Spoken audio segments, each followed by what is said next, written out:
राष्ट्रवादीच्या प्रवक्तेपदावरनं रुपाली ठोंबरे यांना हटवण्यात आलंय, तर अमोल मिटकरींना सुद्धा प्रवक्तेपदावरनं हटवण्यात आलंय।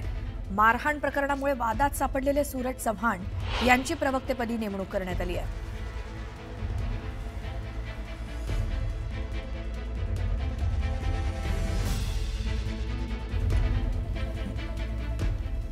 या संदर्भात आपण माहिती घेऊयात आमच्या प्रतिनिधी प्रणाली कापसे यांच्याकडनं। प्रणाली, राष्ट्रवादीच्या या दोन नेत्यांना प्रवक्तेपदावरनं हटवण्यात आल्याचं काय कारण?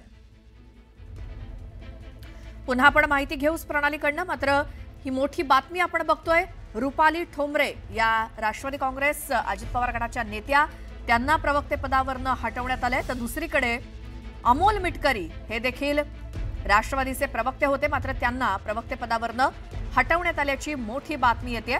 पुन्हा जाऊयात आमच्या प्रतिनिधी प्रणाली कापसे यांच्याकडे। प्रणाली, काय कारण या दोघांना प्रवक्तेपदावरनं हटवण्याचं? आपण बघितलं की वेगवेगळ्या कारणांमुळे, म्हणजे वेगवेगळ्या वेळेला प्रतिक्रिया दिल्यामुळे पक्षाच्या आदेशाशिवाय किंवा पक्षाची भूमिका ठरण्याच्या आधीच प्रतिक्रिया दिल्यामुळे विशेषतः जर आपण बघितलं तर असं दिसून येतंय की अमोल मिटकरी असतील किंवा रुपाली ठोंबरे असतील हे अडचणीत आल्याचं दिसून येत आहेत। कारण आता जी 17 जणांची यादी जाहीर झालेली आहे, या 17 जणांच्या प्रवक्तेपदाच्या यादीमध्ये या दोघांचीही नावं नाही आहेत आणि त्यामुळे कुठेतरी त्यांची एक प्रकारची प्रवक्तेपदावरून हकालपट्टी करण्यात आलेली आहे का, असा सवाल यातून उपस्थित होतो। सगळ्यांची यादी पुन्हा एकदा जाहीर करण्यात आलेली आहे, परंतु या यादीमध्ये रुपाली ठोंबरे पाटील, ज्या 2 दिवसांपूर्वी राष्ट्रवादीचं जे एकूण बैठकांचं सत्र सुरू होतं त्या दरम्यानच्या काळामध्ये त्यांच्या ज्या काही प्रतिक्रिया आल्या, विशेषतः रुपाली चाकणकर यांच्या संदर्भामध्ये त्यांच्या ज्या काही प्रतिक्रिया आल्या, त्या प्रतिक्रिया पक्षाच्या प्रतिमेला डागाळणाऱ्या किंवा ठेस पोहोचवणाऱ्या होत्या किंवा अंतर्गत वाद जो आहे तो चव्हाट्यावर आणणारा होता। या संदर्भात आपण बघितलं होतं की रुपाली ठोंबरे पाटील यांना एक नोटीस सुद्धा पक्षाच्या वतीनं बजावण्यात आलेली होती। त्याचं 7 दिवसाच्या आत त्यांना उत्तर मागण्यात आलेलं होतं, परंतु त्याआधीच त्यांच्यावर एक प्रकारची कारवाई झाल्याचं बघायला मिळतं, कारण या यादीमध्ये त्यांचं नाव नाहीये। अमोल मिटकरी यांच्या बाबतीमध्ये नेमकं काय घडलंय ते बघावं लागेल।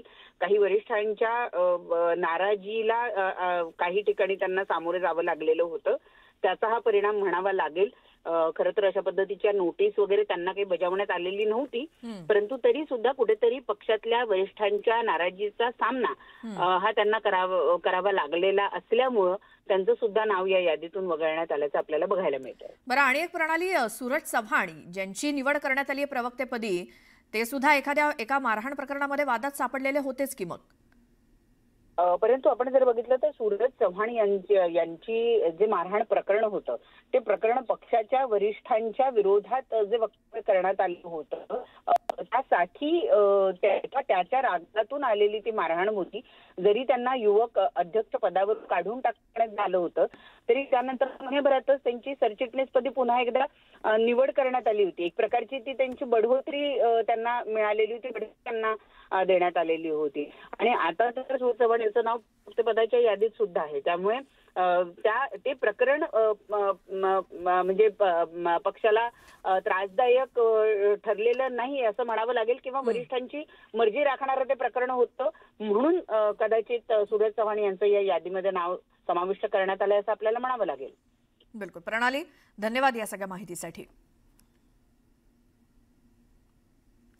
राष्ट्रवादी काँग्रेस अजित पवार गटातनं एक मोठी बातमी, ती म्हणजे अमोल मिटकरी आणि रुपाली ठोंबरे पाटील यांची प्रवक्तेपदावरनं हकालपट्टी करण्यात आली आहे, त्यांना हटवण्यात आलंय, तर नवीन प्रवक्त्यांची नियुक्ती झाली आहे, त्यामध्ये सूरज चव्हाण यांचं देखील नाव आहे।